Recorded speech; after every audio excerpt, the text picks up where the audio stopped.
এই চিরকুটটা দীর্ঘ 6 ম্যাচ ধরে নিজের পকেটে ভরে রেখেছিল, কিন্তু সেঞ্চুরি করা হয়নি, তাই বের করা হয়নি। তবে পাঞ্জাব কিংসের বিপক্ষে তার স্বপ্ন পূরণ হয়েছে। সেঞ্চুরি করেছেন, দলকে অবিশ্বাস্যভাবে জিতিয়ে দিয়েছেন এবং তিনি চিরকুটটা বের করে দেখিয়ে দিলেন সবাইকে। আর সেখানেই ঘটে গেছে এক মজার ঘটনা। অভিষেক শর্মা যখন সেঞ্চুরি করার পর চিরকুট দেখে উদযাপন করেন, ঠিক তখনই অভিষেক শর্মা আসলে এই চিরকুটে কি লিখে এনেছে তা পড়ার জন্য লোভ সামলাতে পারলেন না শ্রেয়স আইয়ার।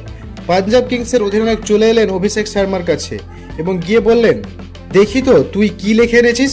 অভিষেক শর্মা চিরকুটটি তার হাতে দিয়ে দেয় এবং সেটা পড়ে দেখেন শ্রেয়স আইয়ার। ব্যাপারটা ছিল দুর্দান্ত।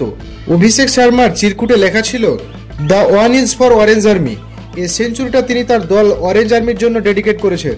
শেষ পর্যন্ত খেলেছেন এবং 55 বলে 141 রানের চোখ বাঁধানো এক ইনিংস, যার সুবাদে পাঞ্জাব কিংসের বিশাল লক্ষ্য 245 রান টপকে গেছে তারা, তাও সেটা 18 ওভারের মধ্যেই।